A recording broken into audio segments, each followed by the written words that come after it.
And as always, we'll know we're up and running when I hear my own voice echoing back from YouTube any second now. Any second now. Any second now. Any second now. Is that it? Is that it? Is that it? From That's Len. now. I think I heard myself. Yeah. Yeah, I heard Echo. That wasn't me pretending to be Echo. Hi, Craig. Oh, you're pretending to be an echo. Yeah, I was pretending. That's funny. Oh, he fooled you. I didn't. heard myself. Oh, okay. Now I hear myself on YouTube. Hi, Craig. Alrighty, we are live on YouTube and we should start. Oh, That's a pardon very me while long. I mute. That's a very long delay. That's a really long delay. It's like on YouTube. All right, I just muted. 30 seconds. Boy, yeah, that was a pretty long delay. Usually it's only Yeah. about a 5 second delay between Zoom and YouTube. But anyway, hello everyone, and nice to see you, gents. Welcome everyone who's here now and watching on YouTube later. This is the January, not 14, that's the subcommittee meeting. 28. There. Yes, January 28th, Rider Oversight Committee of the MBTA. I'm Stefan Wunsch in Lynn, Massachusetts. I'm the co-host, co-host, co-host in Zoom, co-chair of the Rider Oversight Committee. Wig, want to introduce yourself as the other co-chair? Sure. I'm Wig Zamor. I'm in Somerville. I think I'm co-chair because everybody else does more work, and this was what was left to me. But anyway, I appreciate it. And Len, want to introduce yourself? I'm Leonard Diggins. Uh, the uh, T rider all the time, and Red Line, living in East Arlington. And Craig also, please. Hi, Craig Laskowski, public member, Milton, Massachusetts. Thank you very much, everyone. I'm going to check very quickly. We have no other attendees on Zoom at the moment. And on YouTube, the only one watching right now is me watching ourselves for a functional check. So, uh, unless anyone here, any of the three of you would like to make any public comment, we'll move right into the review of subcommittees. All righty. So I will pull in the notes that I took, which are um, maybe even more comprehensive than usual, I think. Let me know if that's readable or not. Actually, I can make this slide a little bit better here. How does that grab you? Craig, let's see. I did a head count unless you came into the subcommittee, Craig, and I didn't take note of it. Did you? I'm forgetting now. It was only 2 weeks ago. Brett was there. Craig Yeah, was I was there? here. Oh, I apologize. Well, then let me update the sorry about that. Jonathan Ludwig, Miles Craig. Okay. There we go. Sorry. So I will not give the kind of recap for the benefit of us on the committee that I would normally do if somebody wasn't there, since all four of us were there.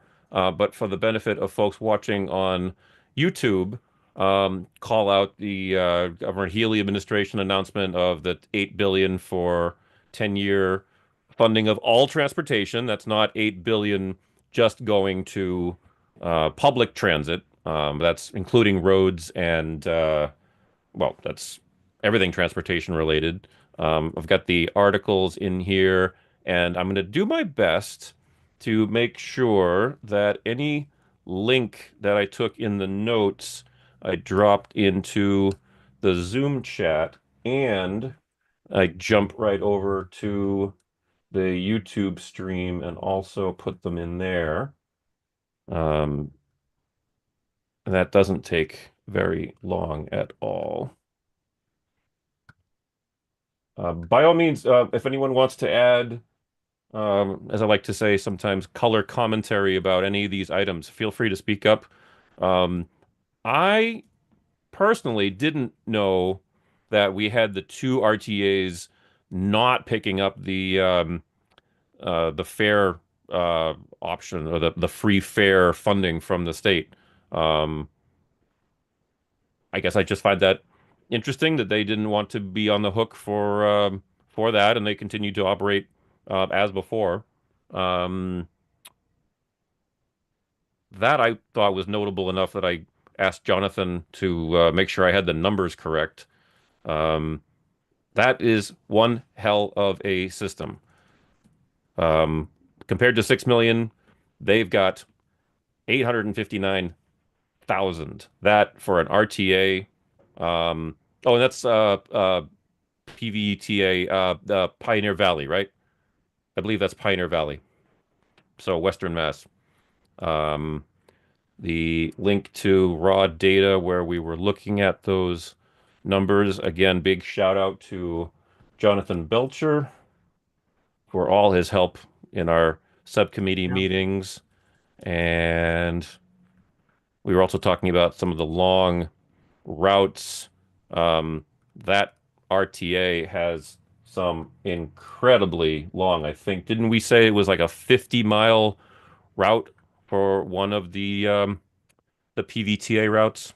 Quite impressive. Uh, Yeah. I think I mentioned in the committee that the Long Island Bridge replacement is now indeed going forward. I believe we just heard a couple of weeks ago, earlier in this month, that it got an environmental approval to go ahead in spite of Quincy uh, residents and Quincy municipal government not being in favor of that bridge being restored. But I'll just speak for myself, just speaking personally. I think it's long overdue that the city get that bridge replaced because it's a very valuable treatment and recovery. And I think at some points it was also a homeless shelter. It's a lot of square footage of buildings that have been underutilized ever since the bridge was condemned. And it's been a damn shame. Again, I'm speaking for myself, but the sooner that we can get that bridge back up to Long Yeah. Island, out in the Boston Harbor, the better. And in case anybody is not aware of the relevance to MBTA and why we're talking about it, it's because the MBTA used to run a bus route quasi-scheduled out to that facility to bring the recovery patients and staff, I believe, Yeah. also out to it. So that's the MBTA tie-in. Um, I think this was just sort of a historical side note talking about another one of the local carriers from Jonathan. Um, oh, right. Yeah, that was a point that was interesting. Do you guys remember if Jonathan or if any of us said during the subcommittee that this is still the case? I would imagine that it is, but I don't remember if we specifically said. So this was as of the Right. legislation in 74, RTAs couldn't employ anybody from the MBTA as, it was basically like an either or. You couldn't work for the MBTA and the RTA by the legislation. I don't know if it's relevant anymore, but it's just interesting, I guess. Old Barn and Holyoke, newest rebuilt PCC. Here we go. So here's the real nuts and bolts. The less revenue than expected from state sales tax. I hate to say that I'm not that surprised, but I guess I'm a little surprised. That was uh that was disappointing to see. Um, what else? Oh, yes.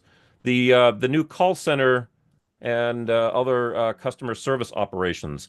That is, I forget if we all agreed or if we just commented that some of us thought that's a hell of a deal, that it's a relatively big facility with a parking garage, and it's right on the Quincy, is it North Quincy? Oh, help me out. I can't believe I'm forgetting. Is it at the North Quincy station on the Red Line? That's not important right now. Um, but that is going to take over as you see. Call center, the eligibility center, um, oh, and the vehicle parking. I believe that's referring to parking of the ride vehicles, not necessarily just employee parking for the people in that center. And then it seems as if the bus operator training would be coming out of the I'm doing it again. Is it Charlestown or Everett where the bus training is? I get them mixed up. I know which side of the river. I just can't remember if the bus training is in Charlestown or Everett. But anyway, that's It's what we've probably in Charlestown because that's where the biggest bus garage is. But I don't know for a absolutely. fact. Yep, that sounds right. Yep, I think it's Everett where it's the machine shops and repair facilities. Yeah. So anyway, remains to be seen, I think, if the OCC is going to leave 45 High Street where it is now, or if this Quincy facility is going to be a secondary one, maybe a more formal backup. I'm hoping maybe someday we can get a tour if that's going to be the new OCC. Again, discussion of ridership recovery. Um, it seems possible that Stadler, already having done electrified battery, um, multiple units, that's EMU, electrical multiple units for San Francisco. Seems likely that they maybe be doing the Fairmont line. I'm not making any statements of fact there. It seems like they do have the lead on the technology in the industry, but um, I'm just speaking personally. Winter preparedness. I don't think anything, unless I'm mistaken, I don't think anything jumped out at us about the winter preparedness.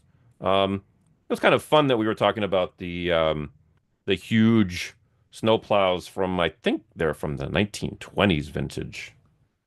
They are the 1920s vintage, but um, oh, that's too big to put in the YouTube. Let me do this, and I think we're probably almost done with the subcommittee notes. Commuter rail contract. I actually didn't take any details here. I apologize. Was there anything worth summarizing from that discussion of the commuter rail contract? Probably not. And then finally, we reviewed the DPU report. Um, Anything else to add to this or anything that I missed? Again, color commentary. If not, okay, thank you very much.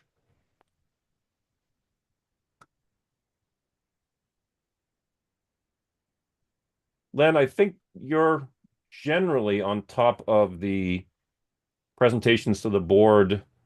Um, well, it seems like more than any of the other three of us, but certainly more than me. I'll just speak for myself.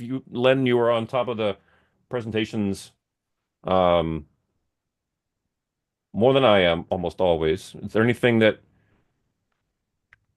you want to highlight lately? I'm happy to pull something up, or if Sure. not, we can move Sure. on. Well, Totally I'm up not to you. inclined to look back because all of us were there before. So let's Yep. take a look at the general manager's report. And, Yeah. From the 23rd, right? from the 23rd, yeah. Yep. So that was the most recent that I have I have to admit, I have not seen yet. So Well, let's see. I think you'll enjoy it. I mean, so maybe we'll go through it a little more slowly. Yeah. Okay. Uh, Yeah, please do yeah. call out highlights for us. Sure. So maybe we'll just go well, the second slide is just talking about the the investment that the Healy's making, in transportation overall. I mean, and um,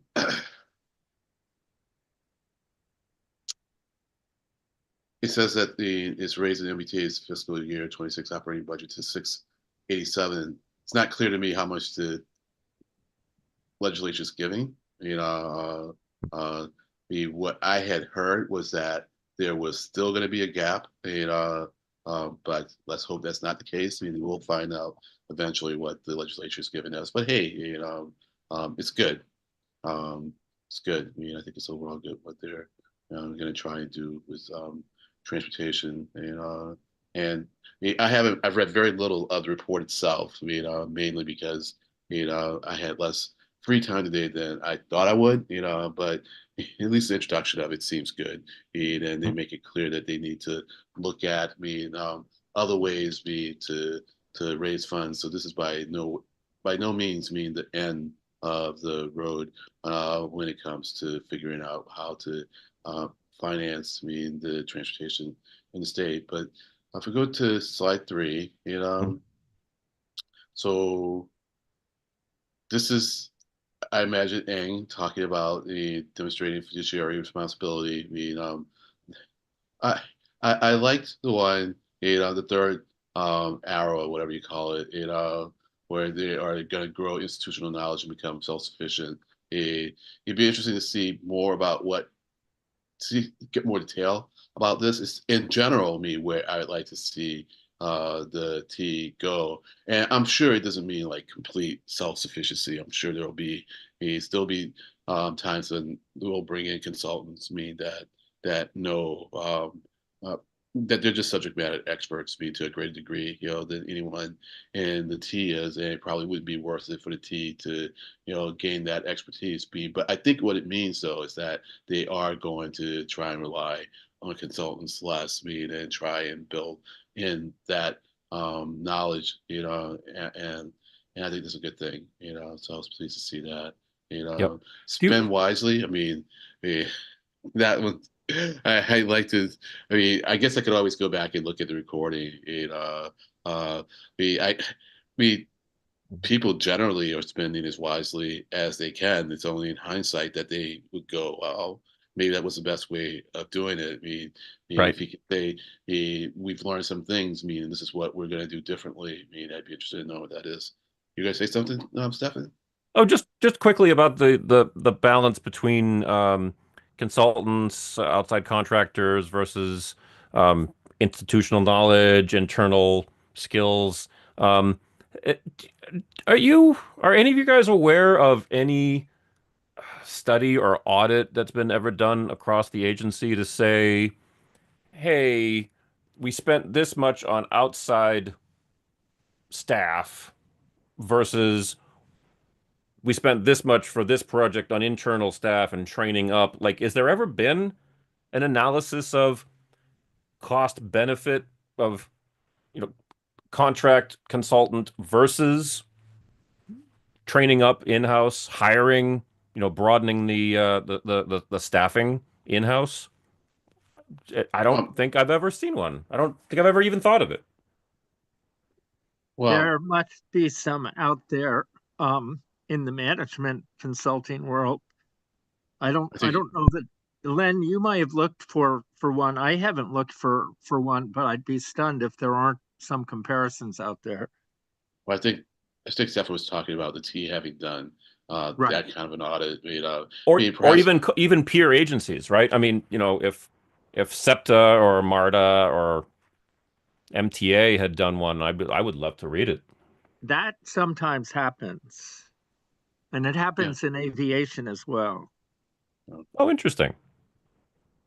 I would imagine they've done some internal study. I don't know if I call it an audit. Hmm. But they probably done some internal thinking about it.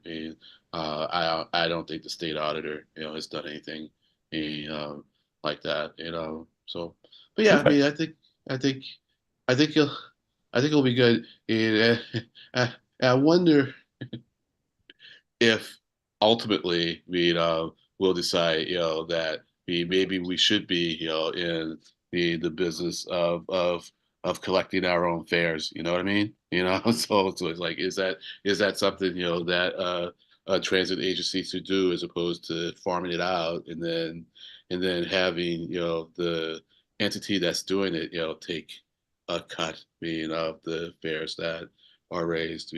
So. And I see the two arguments. But I would say if there's ever an entity that you would say is in charge of uh, collecting its own fares, it'd be a transit agency. But um, but like I said, I'm just curious. I'm just kind of talking loosely. You That's know. fine. Yeah. Oh, Uh, remember, I need to make you guys Has all anyone co-hosts. Go ahead. has anyone here ever gone to TRB? I've not gone. That Yeah. Uh, Stefan, that's where a lot of that stuff would show up. Yeah. I'm forgetting the acronym. I'm sure it's Transit T, but Transportation. I think it's transportation research. Board? Yeah, Is it board? Yeah, yeah. yeah, okay. yeah. National organization? Federal government? I don't Yeah, know. no, it's giant. Okay. Yeah, It's, transport is actually the largest federal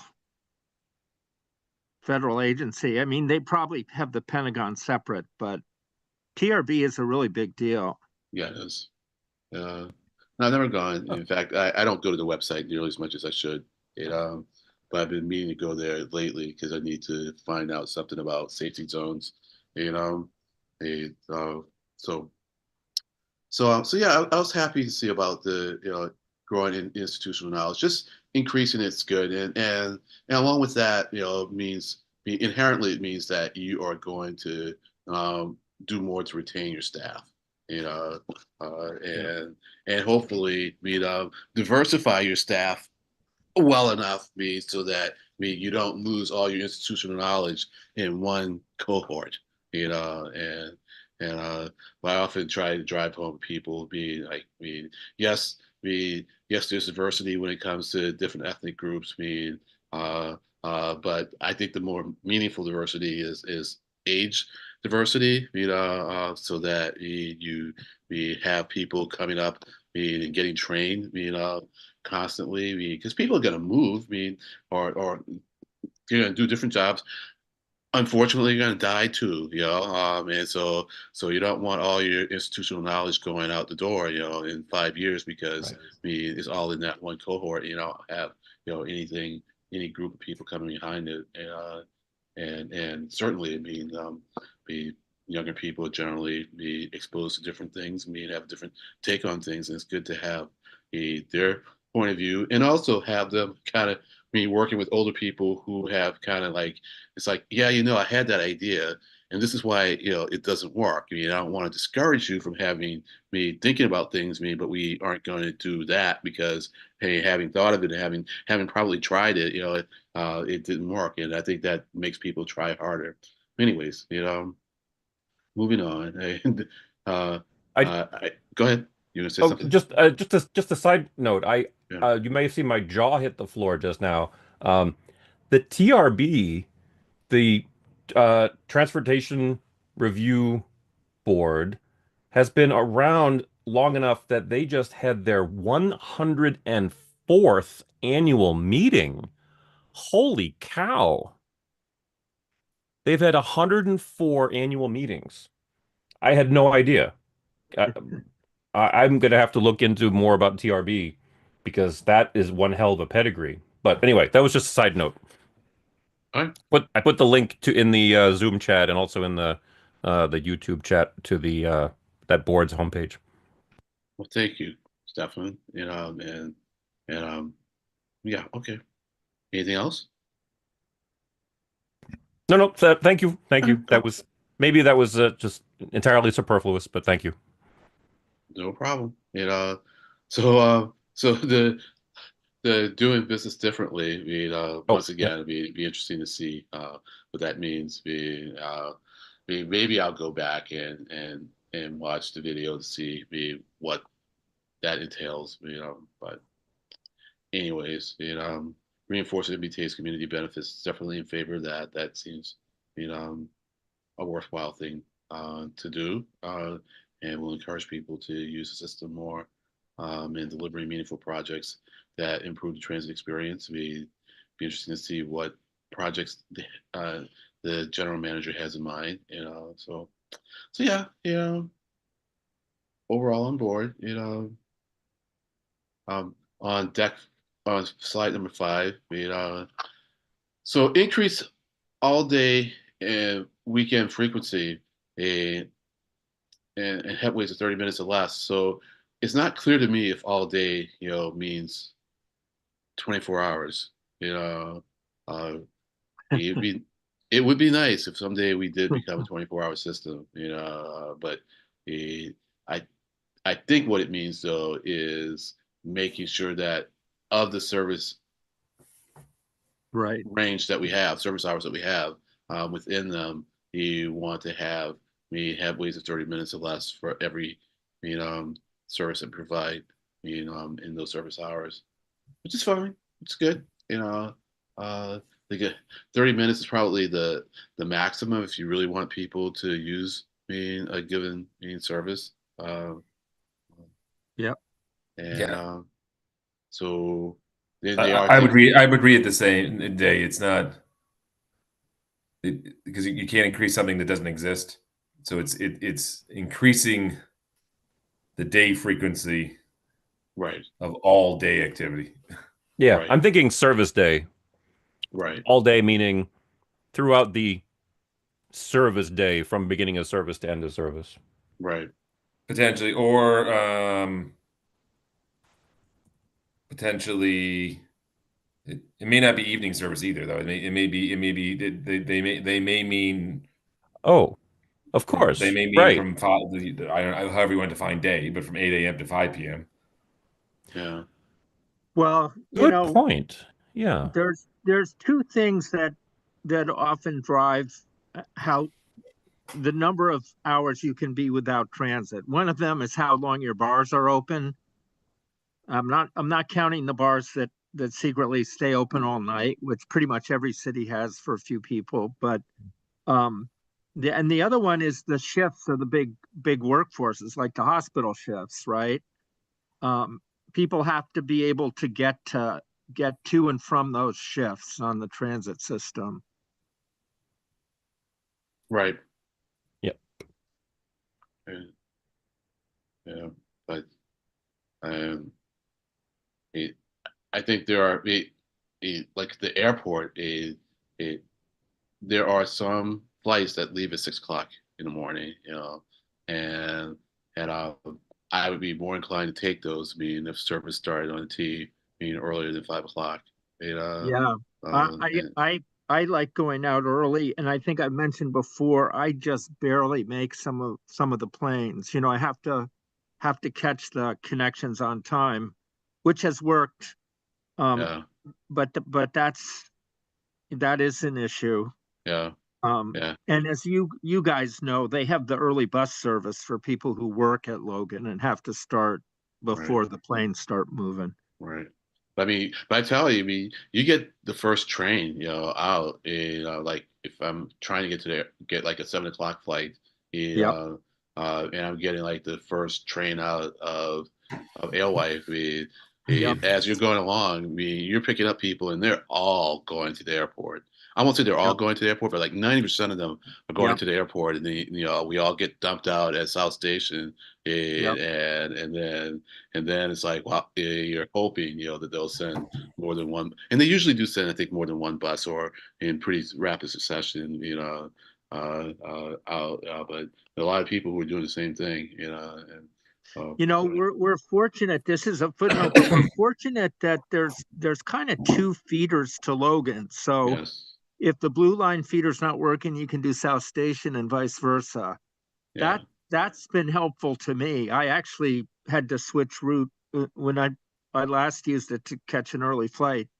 I went the way I wasn't expecting to, but it worked out okay. So really So wait, appreciate that duplication. you went to Blue Light? Did you go to Blue Line? I wanted to go blue line, but I had to go red Oh line, yeah, I think. oh, yeah, yeah, And don't yeah. forget the Silver Line extension to, oh geez, not Sullivan, or is it Assembly? The Silver Line extension beyond Chelsea, Bellingham Square, Chelsea, is going to make another rapid transit connection to the airport possible from the Okay. Orange Line. All right. All right. I forget what the time frame is on that, but So you'll be able to, I find both of those services really good. I really appreciate the buses from South Station and also from Blue Line in East Boston. Sullivan. Okay, for the record, just because I hate not remembering, there it is. So this is now the preferred alternative. Chelsea Everett to Sullivan. Yeah, so that's going to mean an orange line, uh, well, theoretically a single seat from Sullivan to um, airport station. Then you have to switch at airport to a Massport shuttle, but still, that's Right. pretty right. darn good. Oh, they're good. That's good. Unless I'm wrong and the SL3 is the one that loops around. I didn't think that it was, but that's not important right now. That's, Right. that's, that's, that's pretty good. I'll just add that in here too. That's very good. Um, hmm. It's one other thing just on this topic, and we probably talked about this before, but it's different for people who live here and for people who are visiting here. In because they really have to the visitors have to study it to use it. Um, it works Yep. for both groups, but it's a completely different process. I've witnessed visitors who came in, just for example, on Yep. the Downeaster from Maine or New Hampshire at North Station, trying to get help from a red jacket customer service person about, what's the best way to get to the airport from North Station, and it was, I mean, their eyes began to glaze over, and it's just, and Yeah. it almost invariably ends up just take the green line to um, government center from there, or I think at one point I heard somebody say blue Well, you line not can so good today. Take the orange line to right. red to yeah. You can do green to blue, okay, but Yep. Yep. I think the time that I heard the red jacket uh, help person saying take the orange line to downtown crossing, right. go to South Station. I think it was a problem on blue or green. Yeah. Um, Yeah, it's pretty but frequent. no. I have to say, when I've needed to ask some questions, they've been really good. Oh yeah, yeah, yes. It's the staff are fantastic. It's just the nature of our system. Try to describe to somebody how to get from North Station to the airport. Yeah. Well, well, I guess at least they have the ability to get there by Yeah. transit. A lot of places where you can't. And a lot of places where there is only just one option, and that makes it simple.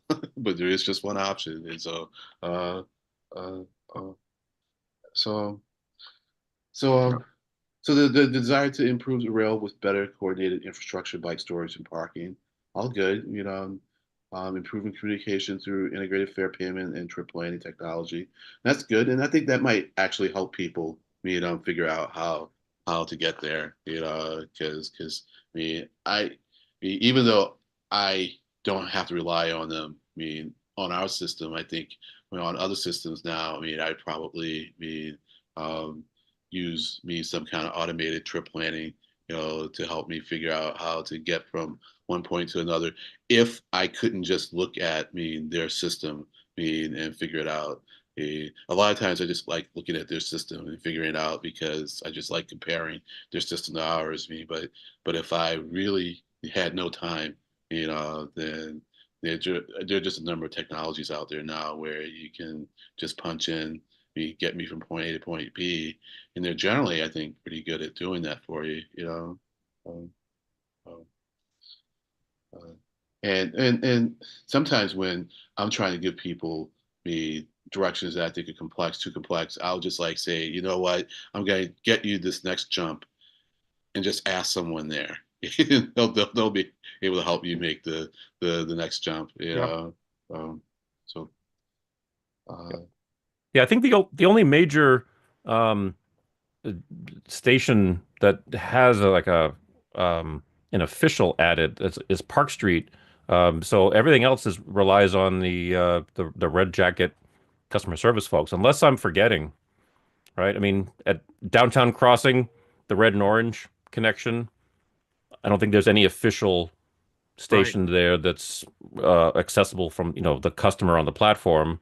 Um, I know there's an official at South Station for the Silver Line because that's basically the departure point. The official at South Station Silver Line is like Right. the starter. But if you've already made it to South Station to the Silver Line platform, you pretty much already got through all the difficulty. or So yeah, the red shirts. Uh, is it red shirts or red jackets? Now that I said red shirt, I think that's I think it's shirts. I don't think the red uh, the jackets. colloquial expression. Yeah, I think it's Um, shirts. okay. Um, Um, I will say one thing, the compactness of Boston compared to some other cities is pretty interesting. Like when I go to California, if I'm going to a meeting outside San Francisco, it's going to be 100+ miles away. Um, so it's going to be a long drive. Um, right. so the compact city actually makes it more doable, even if yeah. it may seem hectic for moments. Yep. Len, is there anything else that you wanted to call out on the GM's Sure. presentation? So yeah, on deck slide 7. Yep. So I guess one of the reasons I was wondering about what all day meant is that fourth bullet is implement 24/7 real-time tracking and conditions information in entering stations while Yeah. waiting for trains and while en route. Yeah. So so a a I a, I like to think that at least we're thinking, I mean, at least some lines, or some aspects of the system will be Yeah. 24/7. Uh, uh, but in all, I mean, the goals, I think are great, and to the extent that they are um, pragmatic, reasonable, let me rephrase that. To the extent that they're attainable, it makes me more excited about what's coming, in the near term, Oh. so yeah. You know what? I think there's a tie-in to the maintenance of way presentation that maybe is intended but not obvious. Do you mind if I jump Oh, you to do the slide whatever, deck for? yeah, do whatever you want. I mean, we'll come back to this one because I want to talk about the bus, um, plans, on Oh, slide 10. absolutely. But Oh yeah, why don't this is you just do what you want? no, this is just a very quick thing because it just Sure. occurred to me. Um, because that didn't jump out at me until you called it out, Len. 24/7 real-time tracking and conditions information. That strikes me. I mean, because we don't have a 24/7 transit system. We don't have service in the late night, overnight, but we do have maintenance of way going on. And that just made me remember I saw this. And this is actually also a tie-in to talking about the staffing. Remember, we Yeah. started off with one of the earlier slides talking Yeah. about bringing talent back in. Yeah. This just jumped out at me in that context. Yeah. 194 up to 317 over a 3 year, well, I guess that's a 2 year period. But the other thing that jumped out at me, even like thermite welding, a lost art. I didn't realize that. I thought that thermite welding was still practiced and known, but um, I'm reading this, the bringing back the positions, um, training in-house from the GM's the one of the first couple of slides we saw, plus the mention there of 24/7 tracking and conditions. I bet that's referring to tracking the conditions even when there's maintenance equipment going in, because those are conditions that, if things go badly, Yeah, could impact the beginning of service, right? So if you've got a maintenance of way crew that's doing work at 2 a.m., 3 a.m., and you're not tracking the conditions of the maintenance of way crews, you might have a surprise when you try to start the service day at 5 o'clock. Yeah, I mean, I that might be makes reading it into it too much, but that no, that makes more that's sense. that's how it feels. I I mean, bet but that's good. no, F you. I think I made the point. I didn't want to belabor it too much, even though That's I'm fine. so good at belaboring the point. That's fine. So but actually, if you go back to the MOW Yeah, slide you shown, yep, go down a couple because I had a question about this one. sure. One more.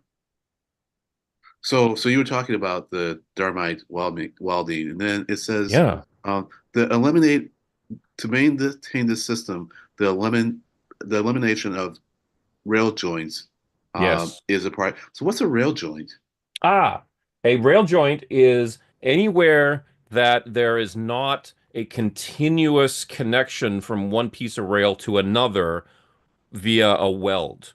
right. So a rail joint is almost always where you've got two pieces of rail that butt up very close together with a little bit of a gap for a little bit of expansion contraction, but then it's bolted with a couple of tie plates. Not tie plates, rail plates. I can give you a visual, and it looks like one of these. Here we go. Here is a classic US or even international rail joint. So that's the deal. There's almost always a little bit of a gap, and that gap you decreases in the summertime because the rails get warmer and Yeah, expand, and then the gap increases in the wintertime. And if I'm not mistaken, the issue, particularly in the wintertime, is that really cold temperatures not only make the rails shrink and pull apart so the gaps get bigger on the joints, but also rails, anything that's metal, when it gets colder, becomes a little bit more brittle. And so when you've got a train wheel that's going over that gap, going from one section to the next section, you've got greater impact, and it's a source of rail breaks far more often right at a bolted joint. And I was just actually reading within the last couple of weeks, even at a welded point, it's more common to have rail breaks right before or after the weld because that can be a yeah, weak point. So then the goal is to eliminate these kind of joints. Yep, So how do you exactly. eliminate? And How do you eliminate?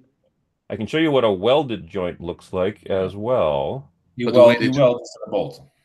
what was that, Craig? You weld it instead of bolting Yep, it.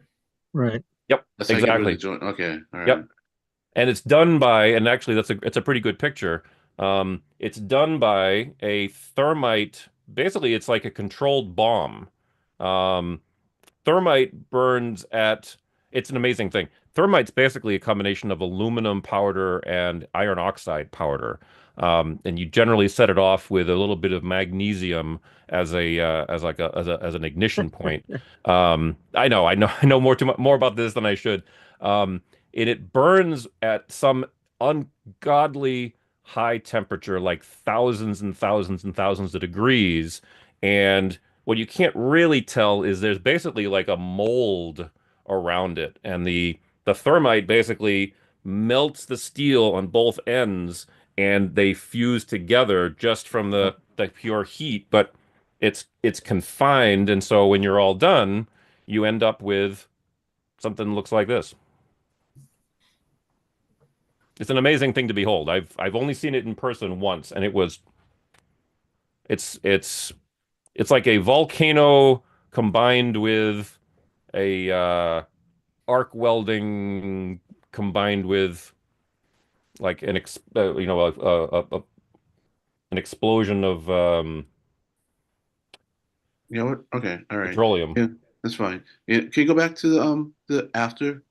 Absolutely.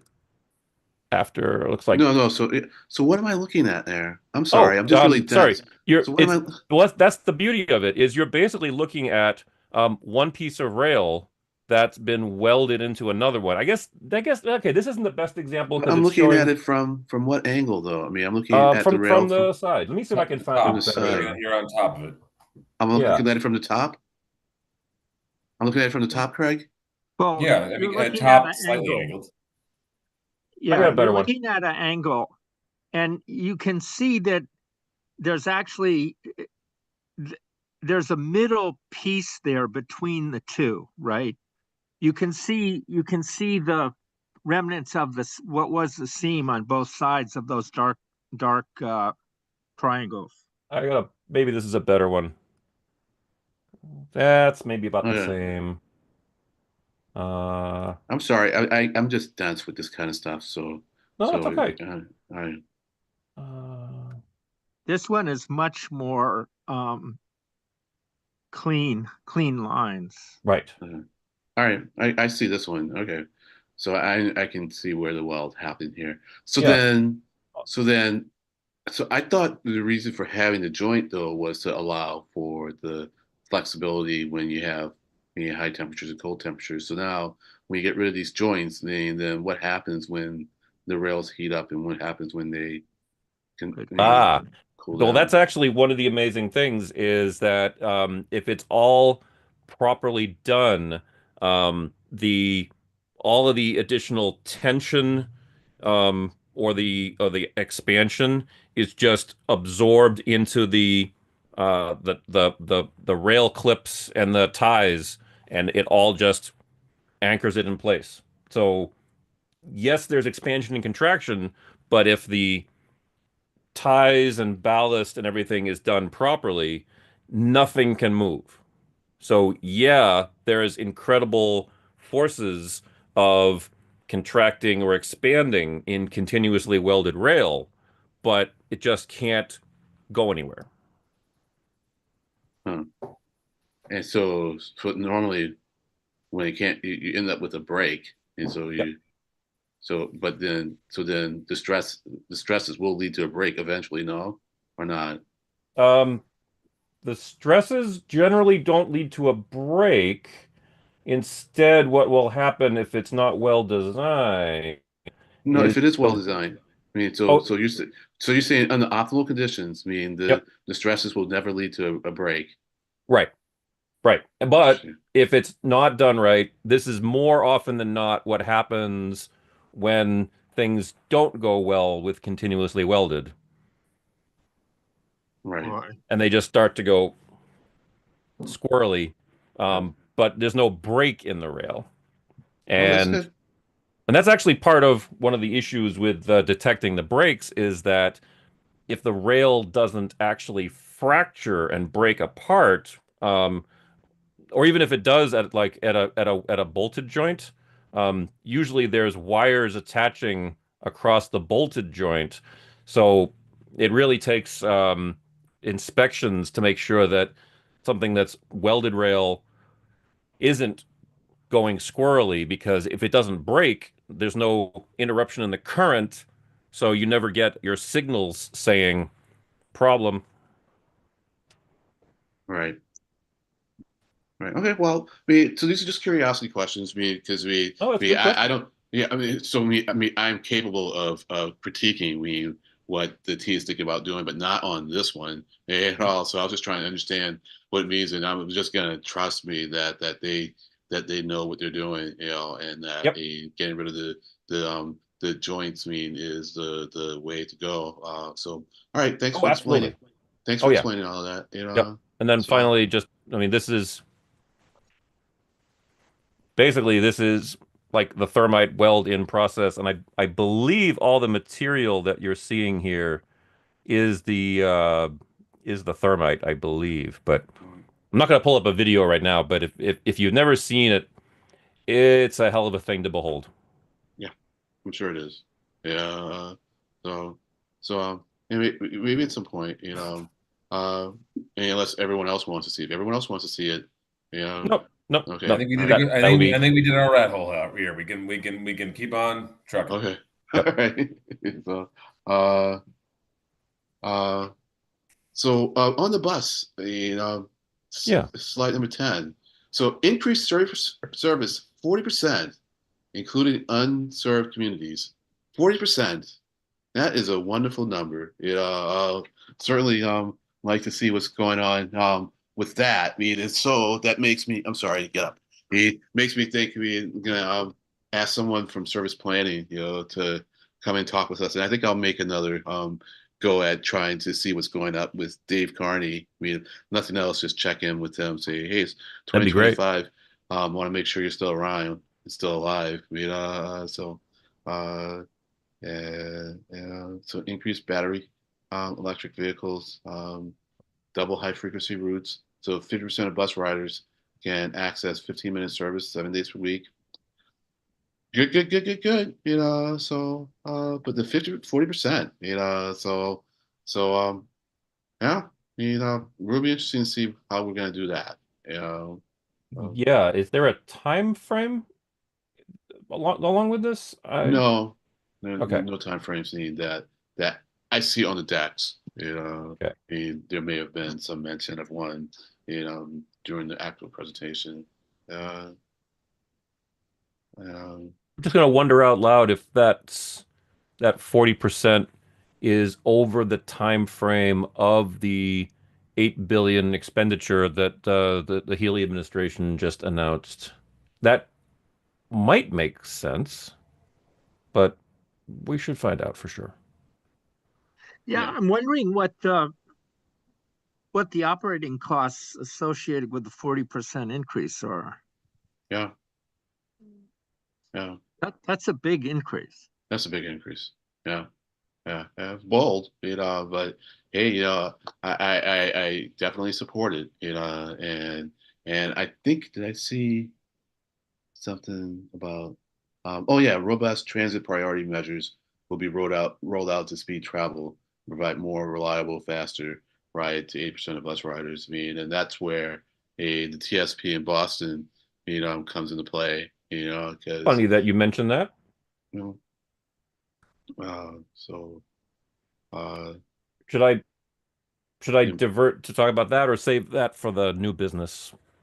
um, I would say why don't we divert and talk about that? Kind of Okay. like maybe let's use the general manager's presentation as a, a stepping stone to other things. Meaning we just kind of Right. step off to those things and come back to the presentation. Okay, Can, if you don't mind. Sure. can I But it just throw out one please. question? Um, would it make any sense to look at lower fares in less busy hours to try to shift some, optional trips? Somebody has to pick up something at the drugstore or the supermarket, um, and was aware that, it was simple enough that people were aware, hey, if I go, in these hours, it's not crowded. The T is welcoming to have more riders in those hours when it's less crowded. I mean, the 40% I'm just wondering about how that ridership gets distributed time wise. Well, and well, look, it makes sense to me, Wig. What happens a lot of times though when you try to discount, it gets perverted. And what you are saying with the discount, people then claim is a penalty. for the Yep. non-discounted service. I mean, so then it Yep. becomes, well, why are you penalizing those who are riding the T during rush hour? Right. They don't get the discount, so now they're being penalized. So I don't know Yep. if that's the reason, the rationale for not doing it, but I'm just saying it's one thing you just have Yeah. to kind of keep in mind when you're trying to That, roll out that kind of yeah. policy, and it just requires like a spine, in the policymakers. I mean, it's like, no, it's a discount. You can call it a penalty, but it's not. It's a discount. Because we didn't raise your fare. That would have been a penalty if we raised your fare. We discounted me from what was Yeah. there.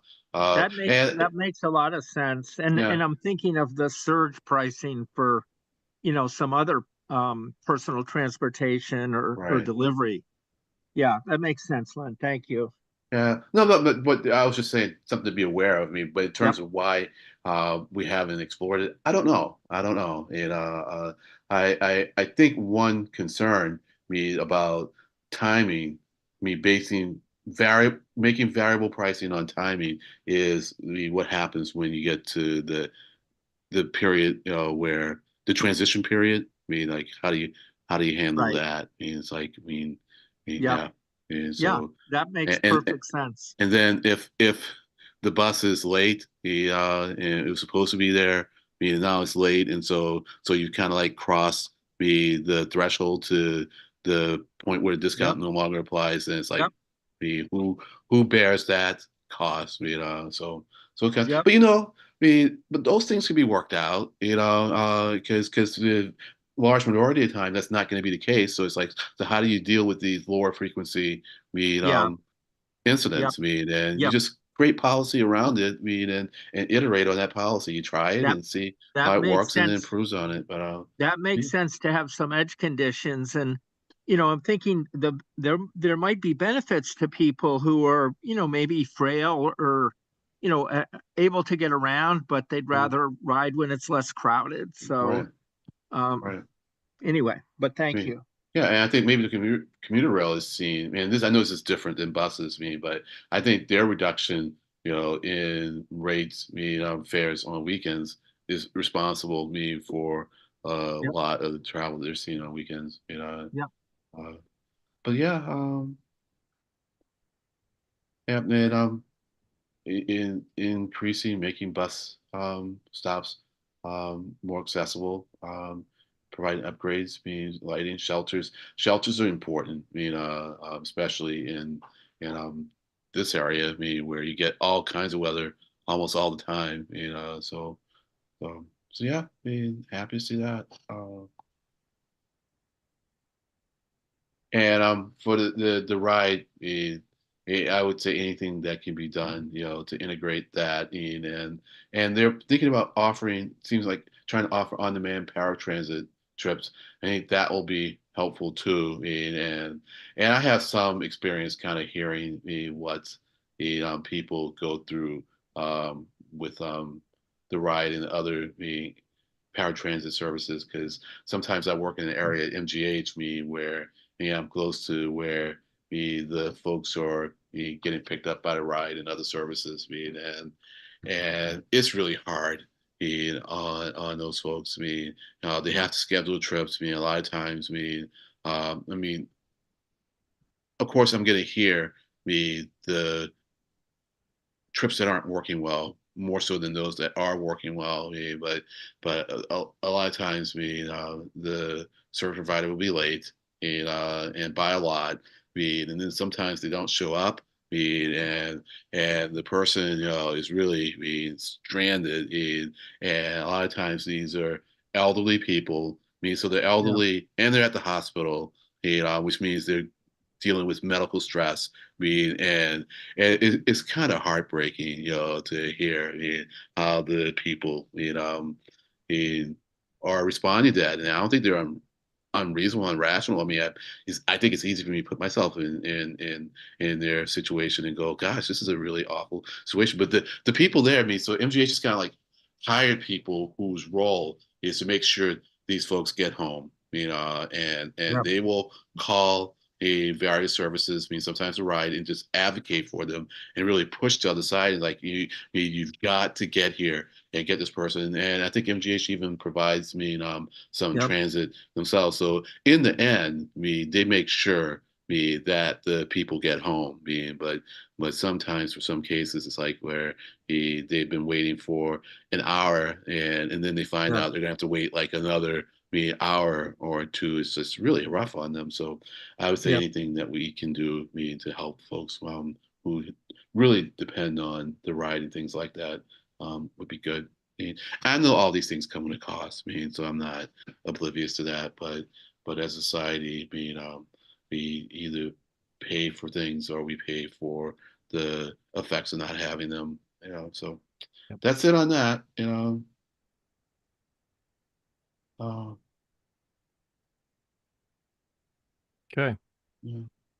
Uh, I don't I think didn't. anything. I looked at this slide um, in the on another screen. I don't think anything's Yeah, jumping out at me as revolutionary here that we haven't already heard. yeah, yeah. Just this is all just um, best practice, advancing quality of service, better service. Oh, but the one that was interesting. I'm sorry to go. Is improve headway management on the frequent bus routes to reduce bus bunching.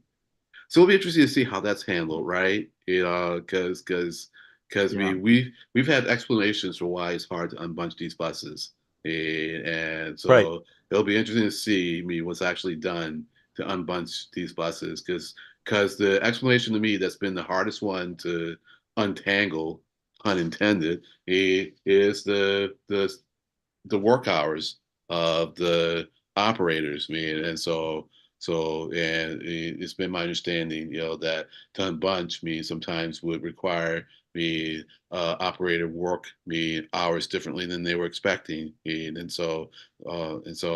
And then when you throw traffic into the mix, which is often, I think, the biggest complicating factor, which causing bus bunching, then it's really hard to untangle that, especially if you're going to have a policy of not running expresses. And I know we used to do expresses when I first started using the system back in the early 80s. And then I remember being told by Carney several times, it's like, we're not doing express anymore because riders get really upset when a bus passes them up, and he was adamant about that. And I don't know how you unbunch the buses, if you don't express some, or truncate their routes somehow. So it'll be interesting to see how that's done. So all right, that's all I have to say on that.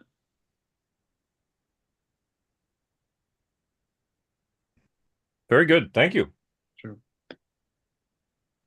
Uh, I th I want to. Well, there's no rush on it. I mean, it's 20 after, unless any of you have to leave before what we had planned for the end at 7. But we don't have to go till 7.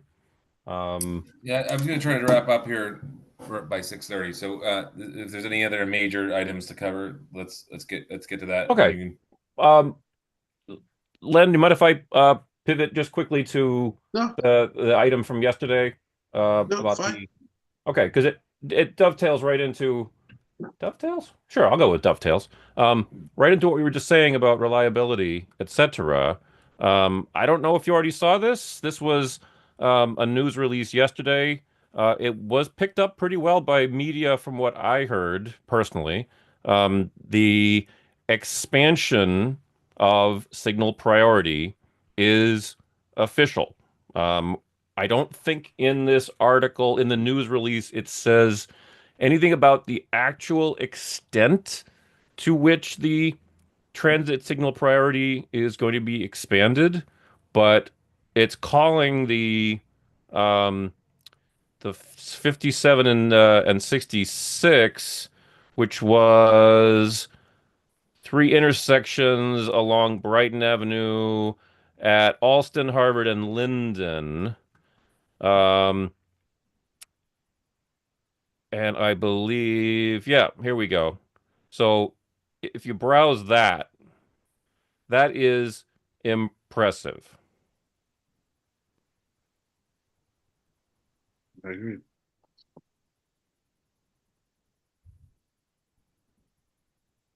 If we believe those numbers, which I think we should, I think we can, then implementing the same kind of TSP, transit signal priority, uh, throughout Boston. Again, we don't know to what extent. I hope we can find out some. Um, I'm, you know what? I'm gonna bet that as it's rolled out, we'll hear about it. I bet there's gonna be some press releases saying now the route XYZ has transit signal priority in the critical areas. I'm sure we're gonna hear about it. Um, I have a vague memory that when this test was deployed, we did hear from, I think it was Jonathan, mentioning the 57 and 66. And, no, again, a good choice.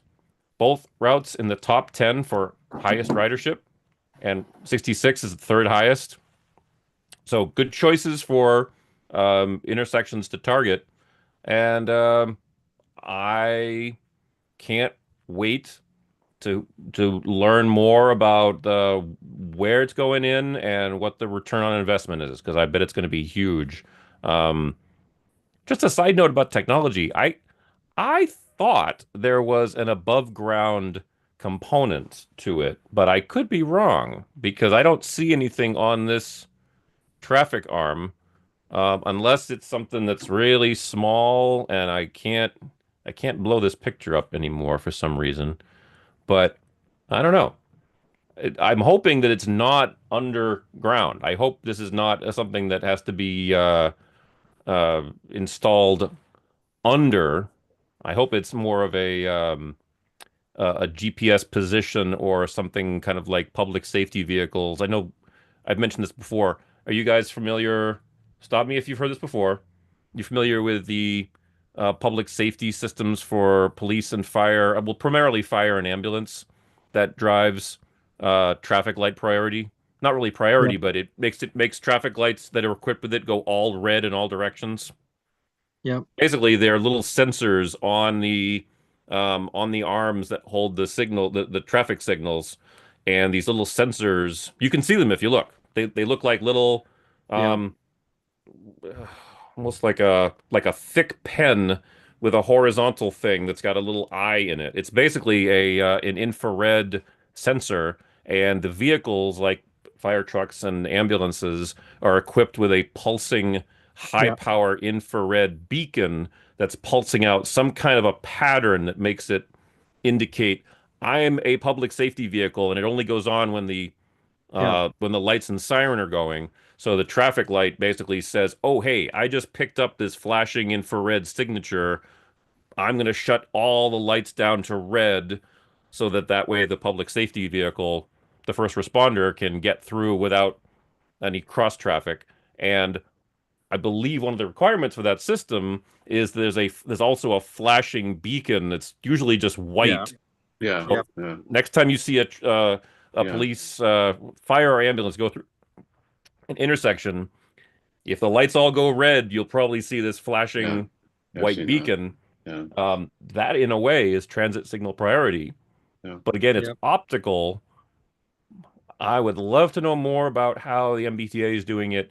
I'm kind of hoping it's based on GPS, and I'm kind of hoping there's something that's reading the vehicle location, sending it back to a central system, and the central system is saying, bus number 1234 on route whatever is about to approach this intersection.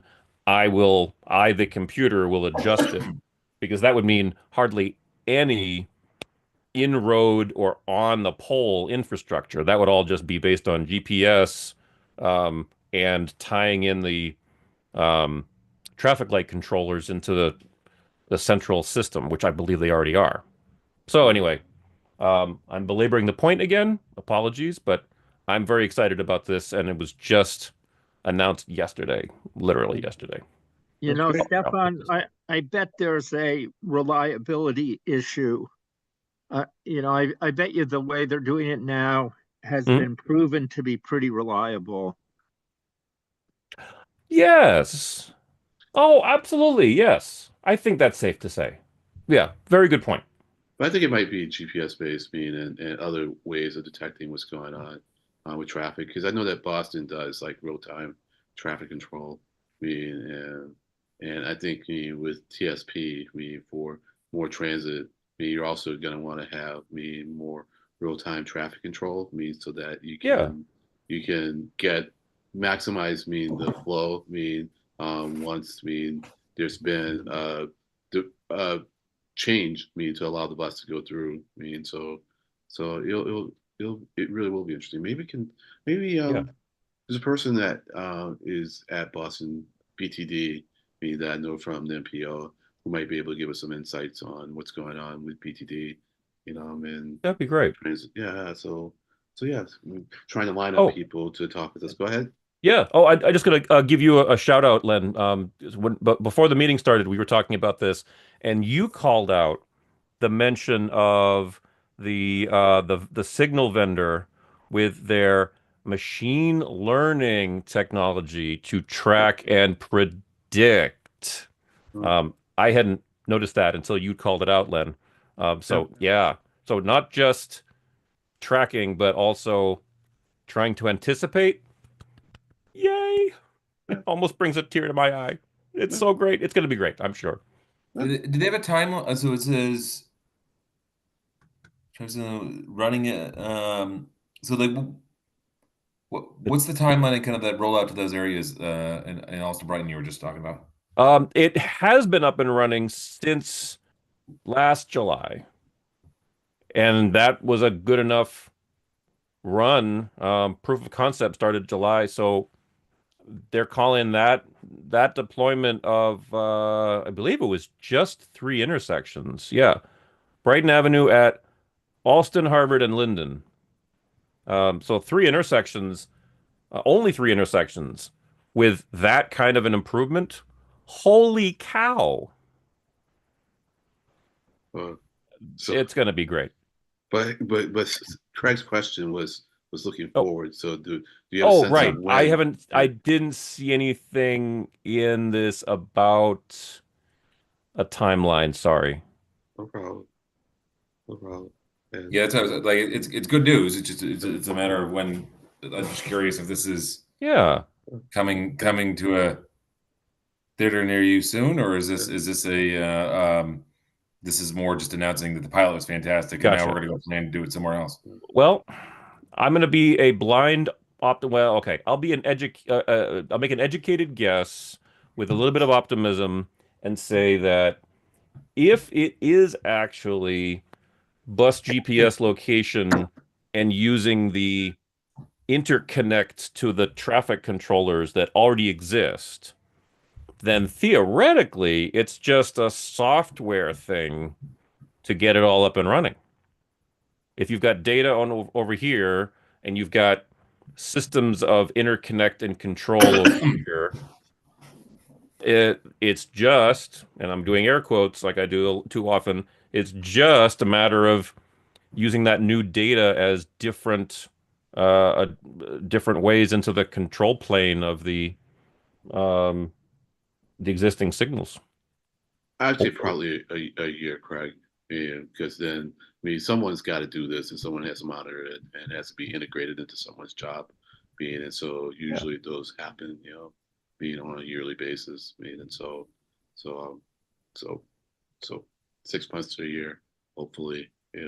But while you're still here, Craig, if we could go to the safety management deck, is safety updates.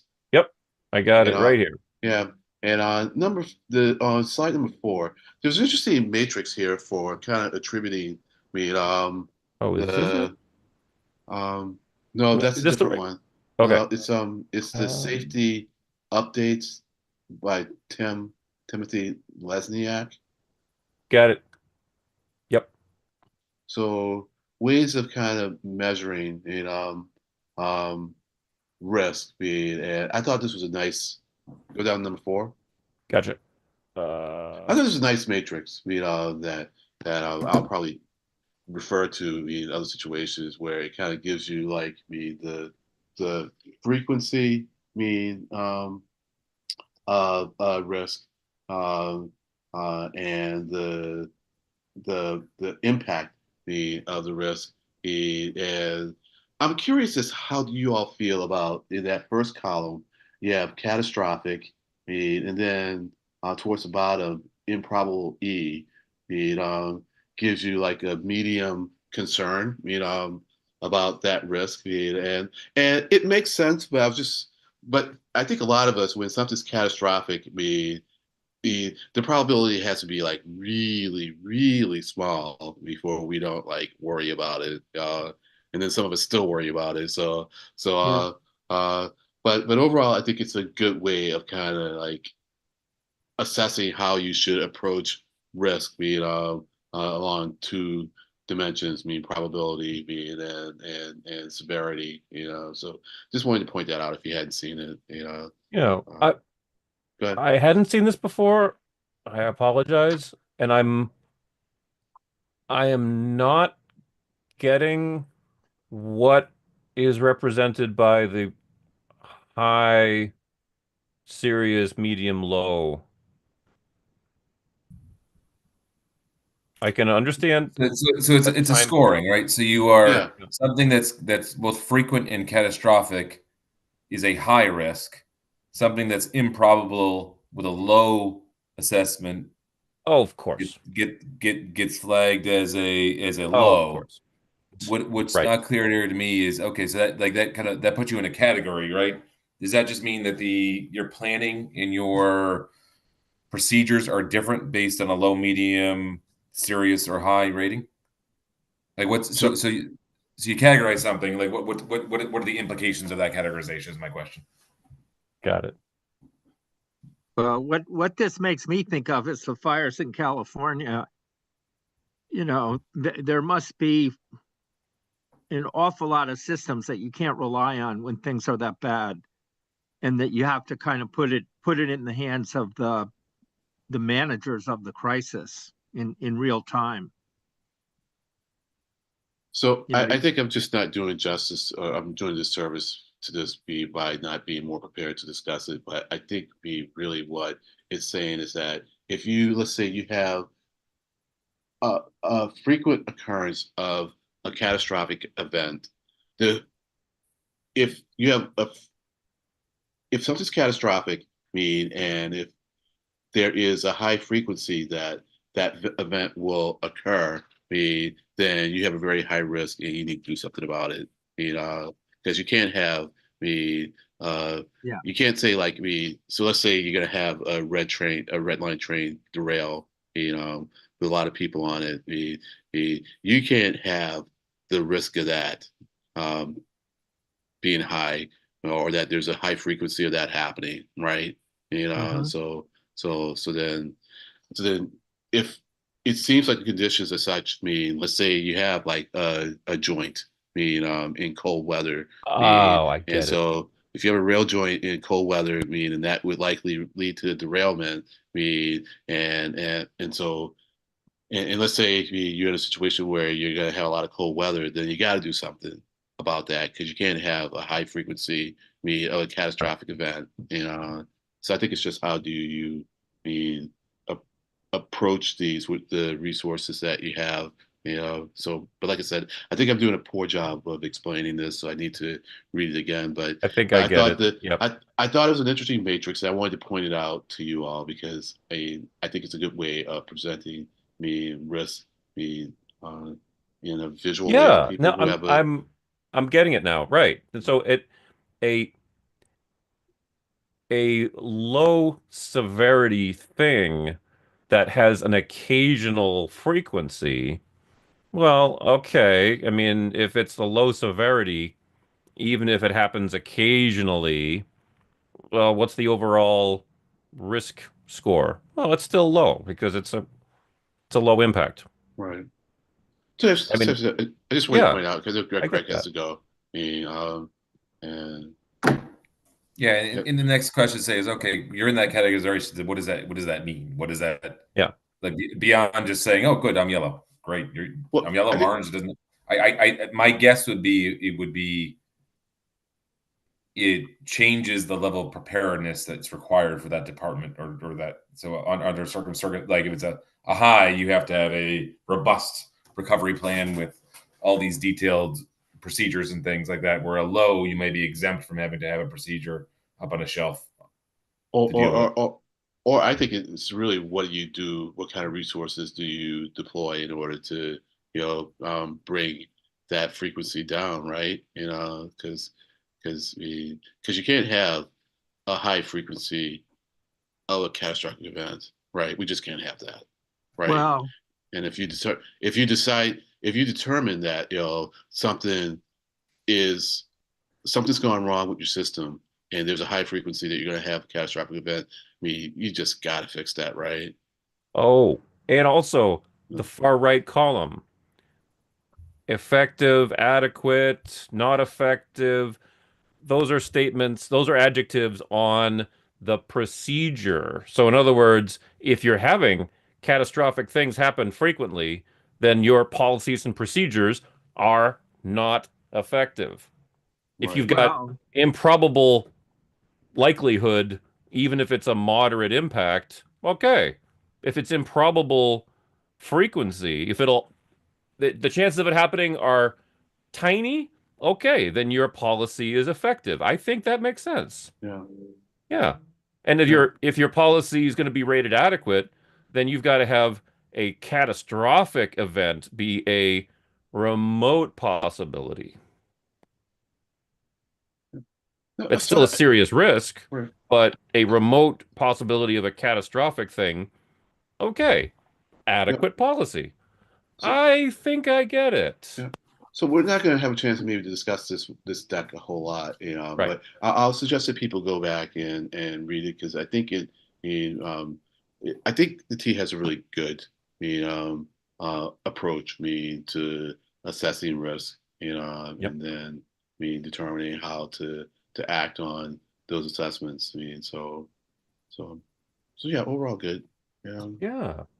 I, but this wow. this is more than the T, right? When you get into those red categories, um, when you have a 9/11 or you have a marathon shooting or you have a fire in California, you've got you've got a group working on that, not one agency. And you've got to have awareness out there really quickly. And in fact, I mean, obviously in California, people understand how serious it is, or there would have been an awful lot more dead people the last couple months.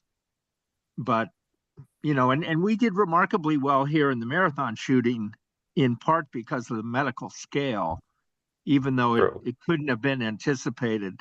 The scale and triage was phenomenal. Yep. That's true. Yeah, that goes into the uh, improbable and catastrophic. Yeah. And what was the result? Hey, we had an effective, well, maybe adequate. I don't know. We didn't predict it, No, it but was super effective with regard the to two response, yeah, things. The mortalities were low, true. and the um, excellence of places, um, the rehab places here were also phenomenal. And the third thing was the medical community coalesced so quickly. I guess maybe it comes Well, down nice to of you guys to end the meeting for me on a down note, thinking about bombing. But we Well, But handle it. But we which handle is, it well, Craig. We handle it well. So yeah, yeah. uh, Well, it's I guess there's prevention and then there's response. I mean, the marathon bombing was all about response, I think, yeah, because prediction, preparedness for that kind of thing, right. I that's improbable. Yeah. That And whole that whole series of yes. events. obviously, So I'm gonna let you talk about all talk about the marathon for the next 20 minutes. But I appreciate going No through the next problem. day and good seeing you all. right. See you. Take Yep. care. same, Thank Craig. you. Yep. Take care. Yep. Yeah. I think it's a good example. And Yeah, well done. Very well So done. I'll see if I can get either Melissa or Carney or well actually maybe Miles might be able to talk to us about what they're planning to increase bus service by 40%. So I'll start with Miles and see if he knows Yeah. if he can talk with us about that. Yep. And then I'll try and find someone from Boston Transportation Department to talk with us about Signal TSP. Yeah. Yep.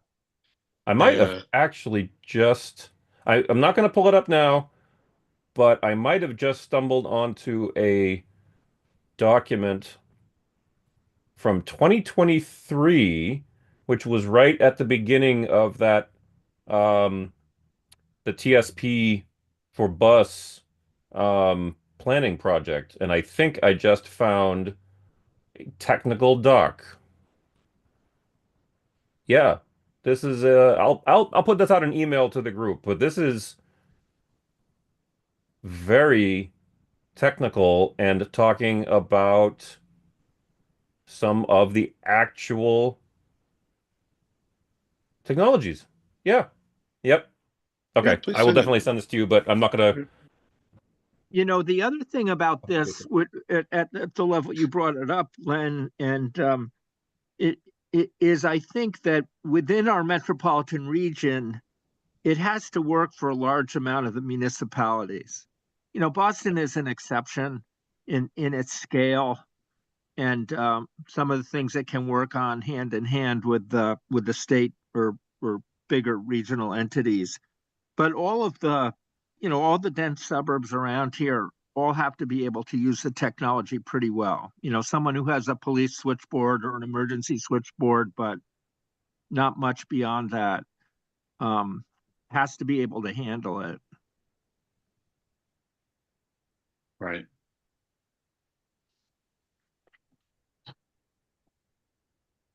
Pardon me while I'm distracted just for a moment. I'll be done with my That's okay. distraction in about 30 seconds. Yeah, because I live at the beginning of Highland in Somerville, and it's probably the most traveled longitudinal avenue. I see those white flashing lights all the time. I think they Oh, work pretty well. yeah. Oh, absolutely. Yeah. And I'm not very far from an intersection. I don't drive. I hardly ever drive, but yeah, I I've see I've them out seen my them. window. I see them out Oh my yeah. apartment window. So Oh wow. Excellent. Yeah. In fact, I know enough about that public safety transit priority to know that there was a bit of a kerfuffle when it was discovered that somebody had made available to the general public the same kind of signal oh transmitters that are installed on yeah, fire not a good engines and idea. ambulances. And yeah, so there were nefarious, well, I won't say nefarious, but there were bad actors who were using them to snarl traffic because it just Yeah. makes the intersection go all red, all directions. I would say Yeah. one other thing. I think Cambridge has much less sirens relative to its, emergencies than Somerville. I think that's a Oh, good policy. I think the lights are good if they work. If you need to yeah. use the sirens. But otherwise, if you can get by with the lights, I think that's a lot less stressful for the people who are on the main routes. That never occurred to me before, Wig. Thank you so much for that. That seriously, that never occurred to me. Of course, if you know that you're approaching an intersection where all of the entrances to the intersection are gone red and you've got a visual indicator to the driver of that public safety vehicle, you could not use your siren. And they're good, if they have to use it, they're not shy. They know when they have to use it. Right. Oh yeah, and I'm not believe me, I'm not saying that there shouldn't be the siren used. No, Right. I'm yeah, Nor am absolutely I. when necessary. But Right. it Nor am it I. never occurred to me, right, where those systems are in place, that the driver of the vehicle has the option to be lights only because they have the assurance that it's all the Yeah. way. That's brilliant. Oh man, thank you for calling that out. Right. So it's indirectly actually benefiting quality of life for the neighborhood too. That's Right. huge. Love that. Man. Okay. Well, I'm just like all like just excited about this stuff tonight more than usual, I think. I'm You're all warm and fuzzied up, huh? Uh, yeah. there you go. Well, Well, if he these likes if getting if into these the meetings can do that details. for you, Stefan, these meetings have done what they've achieved a lot. What are you saying, Wig? Well, Stefan likes to dive into the mud, Yeah. Yeah. and get things That's why my done. complexion is so smooth. Yeah, the mud baths. Right, Yeah. right. Um, okay. I think speaking for myself, I don't have any other topics that I wanted to cover. Um, I did mention that I just found this 91, sorry, 81 page document. My eyes are going bad. 61 page document um, on some of the technical implementation details of the TSP. I'll send that out along Yeah. with there's an interactive map application that shows the targeted corridors. But anything else for this evening? I am all set for my items, unless unless I'm missing something. No, no, I'm a little low energy. I've just had a long day, and so and then like I said, I didn't have as much time to read as I thought I would, mainly because I had another meeting yesterday where I had to do a whole lot of reading. So Mhm. I thought I was going to be able to do some of the reading for yesterday, and I didn't have that Yeah. chance. So I mean, there's the safety, um, update, which I think is worth discussing at some point. It Yep, yep. and I was had that up briefly. yeah, Um, so that's some interesting things in it, yep. and so we'll come back to this next time. And then of course, the links that I gave to the financial stuff, maybe that is better discussed at our next meeting, anyways. Oh, I So think we so. could Oh, yeah, yeah. Because um, I mean, case in point, the presentation on the energy hedge for the next fiscal year. yeah. I I'll have to read that like three times. But I know that you, Len, and Wig, I know that you've got a much stronger sense of hedging and costs, and I'm not the fiscal financial person like you two are. Well, So it's This yeah, is in standard. the subcommittee. They do it go every ahead. year. Good. Yeah, no, I was going to say similarly to you that this is something that they have been doing regularly and have some experience with. And they've explained it well in public in my, years ago when I first started coming across it in Oh, good. meetings. Yeah. Um. I mean, there's an interesting um graph on slide number 4, Oh, okay. Well, which I happen to have it, so here we go. which we we it I think when it comes to being able to predict how much you're going to pay, for your fuel, it's a very useful tool that way. Right, Whether you net out better or worse, as a result of your hedge, purely financial terms, right, the chart here would say it's debatable. But because it is debatable, it just means that you're not really losing much right, or winning much. And the T would say, well, we're not trying to make money off of these right, hedges. Right. They would say we're really just trying to stabilize the cost of our fuel, so that we have a good sense Yeah. of how to budget for it. The big So thing is to not have a big unanticipated loss because of the shifts. right, So if there's an expense to doing this, but the benefit is avoiding those large losses. right, right. And I would say And I'd say like if I were me, let's say that you had a lot of capacity to store your fuel, and you wanted to try to minimize your fuel costs, then when fuel costs were really low, you'd fill your tanks up, Right, with really low cost fuel. And yeah, it could go lower. Let's say there's an economic disaster, or whatever. right, Then yeah, it would collapse me. But then you're having a whole lot of the problems. Than just at right, that point.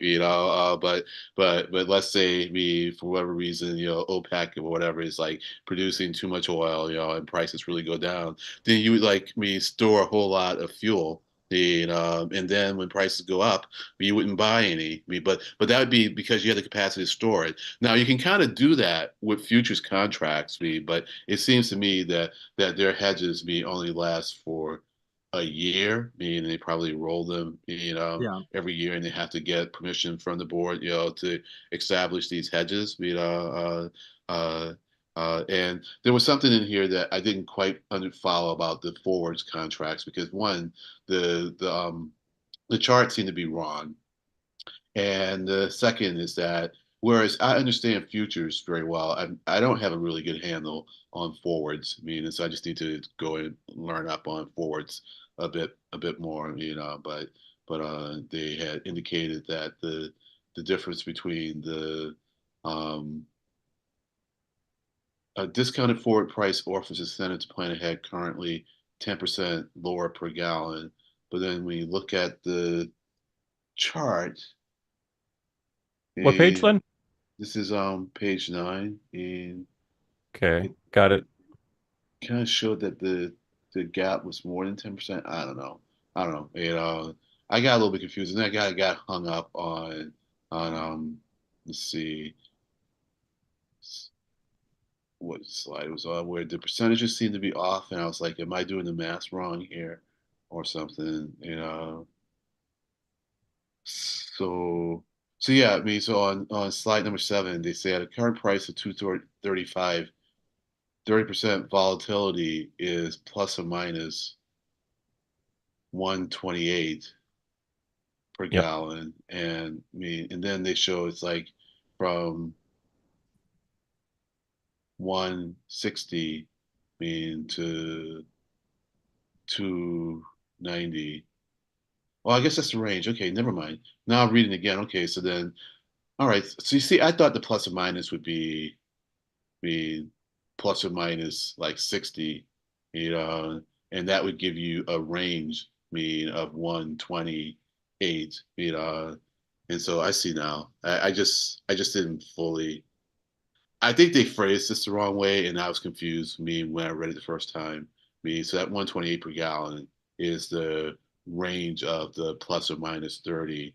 You know, so yeah, I guess the 30% volatility is plus or minus. That's how I should have read it. So 235 with a volatility plus or minus 30%, which gives you a $1.28%, $1.28 gallon range, and that gives you 160 to Uh, 290.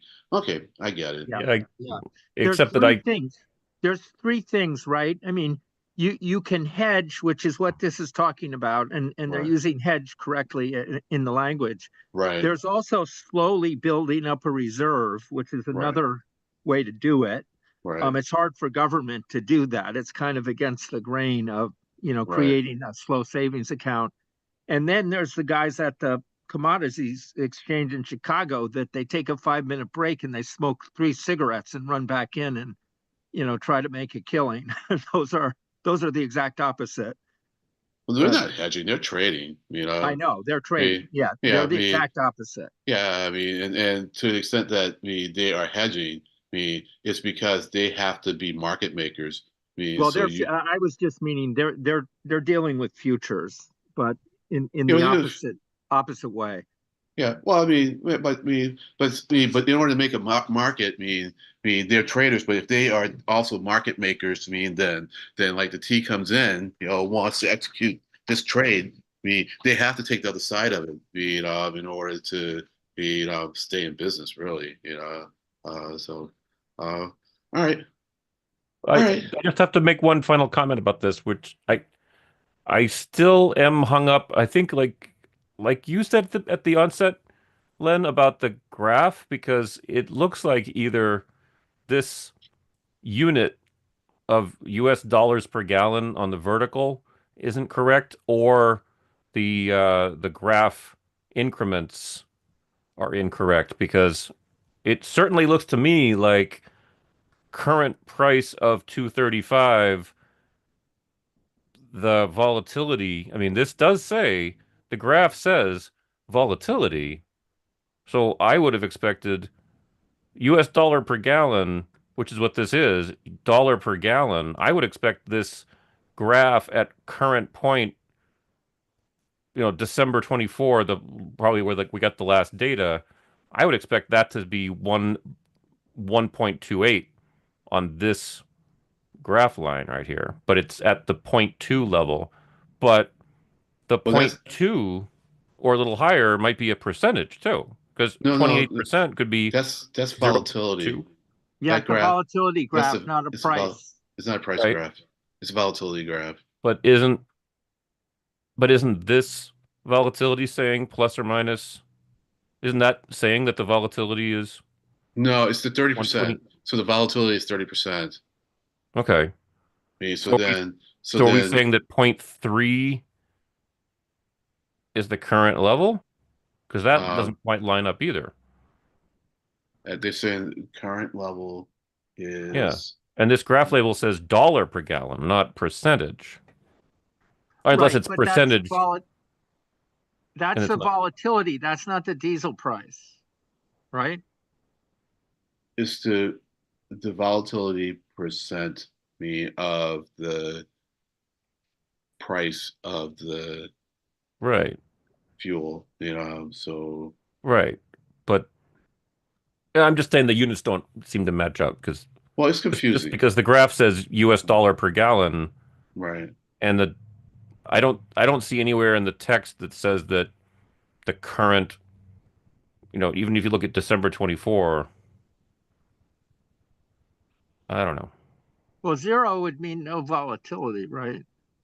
Right. Well, That's why I'm thinking this vertical graph is the vertical axis is actually a percentage, not US dollar per gallon. Because that well, if this vertical axis were a percentage, well, it that might would be make that they're converting the percent volatility, to Yeah, the that's price in the dollars per gallon. that's So oh, correct. then the That's correct. 30% would be like 60 cents, and so then are we? It still I, looks like to the market range. So I think the market range you're saying is 60 cents now, and which if you get to you look in the January range, in in this box, it's getting to like 60 cents, at least projected. I guess. Um, uh, and that with the hedging, they've kind of smoothed the volatility out. So I think that's where we're getting, that. So Yeah, it kind of it makes sense. So they take the 28% or the 30%, the current price, to 35, and you get like 60 some odd cents. And that roughly maps out to what you see on the graph. Does that make sense, Stefan? well, I No. think what Not the quite. graph is showing is that the orange shows the effectiveness of their hedges. Yeah, exactly. Right.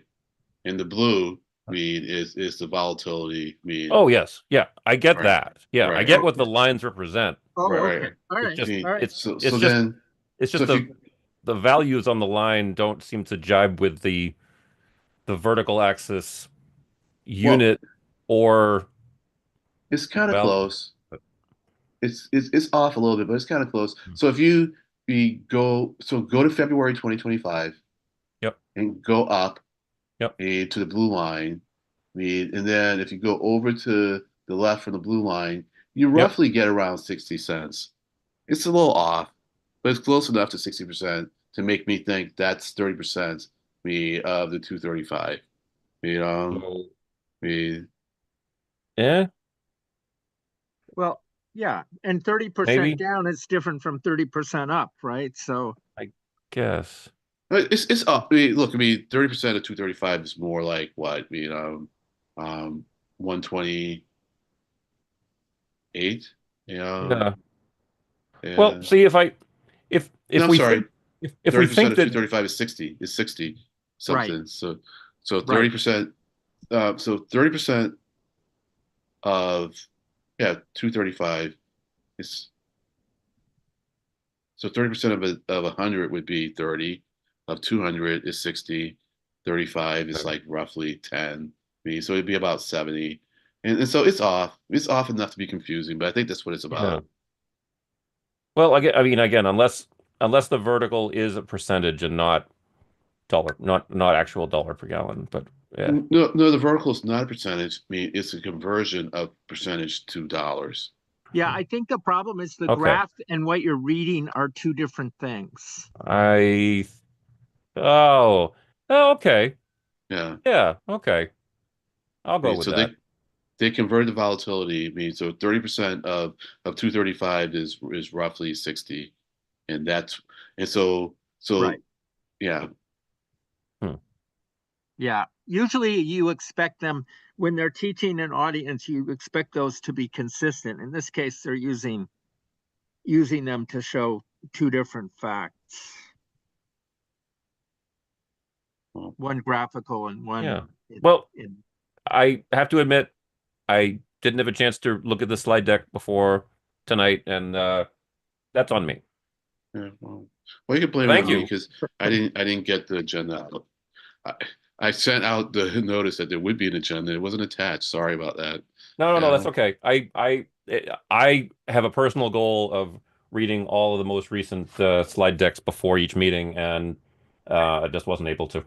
gotcha. you guys do a lot of homework. You deserve a lot of credit.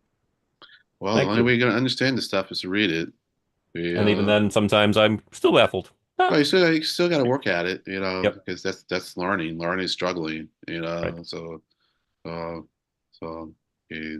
there's just no shortcuts for learning, right? You got to read it. Yeah, You got to struggle with it, and that's for sure. and Yeah, there's no Cliff's Notes for this stuff. Well, and sometimes the materials aren't perfect for learning. uh, True. It takes more right. True. to figure But out what they're trying to say. oh yeah, yeah. But as you've heard me say before, and I am happy to say, to repeat it again for anybody who's listening on YouTube. Um, in the last 2, 3, 4, 5 years, the level of um, uh, communication of materials like this from the agency, Yeah. it's just it's phenomenal. I mean, compared back to when I first joined The Rock, I mean, admittedly, Yeah, we had a lot of we was all in-person meetings before 2020, and we got a lot of handouts, but this, over the yeah, last 4 or 5 years, the amount and consistent quality, in my yeah, personal opinion, yeah. it's wonderful. Well, Well, in all honesty, Stefan, I mean, Yeah. the transparency went up when they created the fiscal management control Yes. board in after that winter, Yeah. and so that's when we started getting a lot of information and I think the detail of the information in some respects has gone down in some respects. I mean, Mm. others it's maintaining its level of detail. Some of the slides, some of the topics in the slide decks, have lost, I think, some detailed information, but others have maintained it. But overall, it's still good. I mean, at one point, I think it was at, let's say, for argument's sake, a 10. I think overall is maybe a slip to like a 9.5 or so, Okay. but still very good, but that all started with the Fiscal Management Control Board, Yes. and we were getting lots of handouts and things, in the early years of the Rock, when the Rock had a dedicated, MBTA person as our executive assistant, Yeah. Yep. And when Barbara left, that's when the contribution from that level of T changed. And then we started getting interns, and that was a whole different animal. Yep. Well, don't forget Darren though. We had Darren working with us for Yep. a good couple of years Right, in between Barbara and right, the interns. right. And the interns did the best they could. They did the best we could. Yep. But we've always had Jonathan, and as Thank goodness. long as we have Jonathan, then we're in good shape. And we have to figure out how to clone that guy. Yeah. Yeah. And Or also shout out to service planning. I mean, yeah, coming from Rob Guptill yeah, and Yeah. yeah, Melissa DeLay yeah, and now Miles. yeah. Or at least Yep. neuromap Real his troopers. brain. So that we can replicate it later on. His thought processes. So we need to turn Jonathan into an AI. So he'll be the MBT GPT. Yeah. Well, he may have to learn Chinese. Yeah, yeah. Deep Seek, yeah, I could tell you something about that one. So I heard about it a while ago, and I was like, "Why is the market having a reaction to that?" And then it had one yesterday. So my question now is like, "Why yesterday?" Yeah. Yes. So and I mean I checked it out. I didn't sign up for it because we maybe I've just bought into too much of the U.S. propaganda about China, but I'm still well leery about me hooking up to anything uh, Chinese. And also my feelings are if it looks too good to be true, it probably is. Now I understand, that they built the DeepSeek model on top of other models. So it's not like they did Right. all the base work. They didn't do all the Right. base work. They took everyone else's base work, or at least I guess they took Facebook's Meta's base Hmm. work, the Llama model, and built on top of that. But but apparently the model that they created is very good, and supposedly the energy consumption is low, Yeah. and they did it Right. on very inexpensive chips, relatively speaking. Right.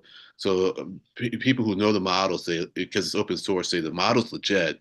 You know, and, and I don't know if from the legitimacy that they give the model, they can also say that the energy consumption is low. But if you get the energy consumption low, that's a good thing too, because that can keep the price Oh, down. yeah. And I have no problems building on top of other models, but you do have to build those models that they're building on at some point. And how much those cost, I just don't know. It seems like they cost a lot. mean, um, I'm afraid there's going to be some misinterpretations of language between these programs and human beings. I can just see a space shot where somehow the rocket got sent to a different galaxy by mistake instead of, going to the moon or something. and it's not like humans haven't like used English measurements when they should have used metric. And have Right. a probe not go where it's supposed to go. That's never Yeah. happened. so Right. so so so so so so it can happen. Yeah, Yeah. that's fine. I don't have a problem with that. It's like you learn from these things. So, I'm finding to be a good assistant in helping, to do things in coding, and boost creativity, so you just use it as a collaborator, and not, and, and it's like it's about sometimes they're about as reliable as other humans because it's like you ask me a question, a Right. complex question, I'll give you an answer. You ask me the same complex question me a week later, the answer's going to vary a Right. bit, and so you just like you got to sample us humans, me to go okay. So that's probably me where they really fall on that issue, or when they really think about something, So, Yeah. anyways, Well, there are outliers in all species. yes. So, Yes, yes, yes. Uh, all right, guys. Well, are we good? we're good. I think we are ready to adjourn. Yeah. And thank you both. And thank you to Craig also very Yeah. much. All right. Okay, This was see you. excellent. Yep. Good night See and you. stay well. Yeah, see you in a couple of weeks or something.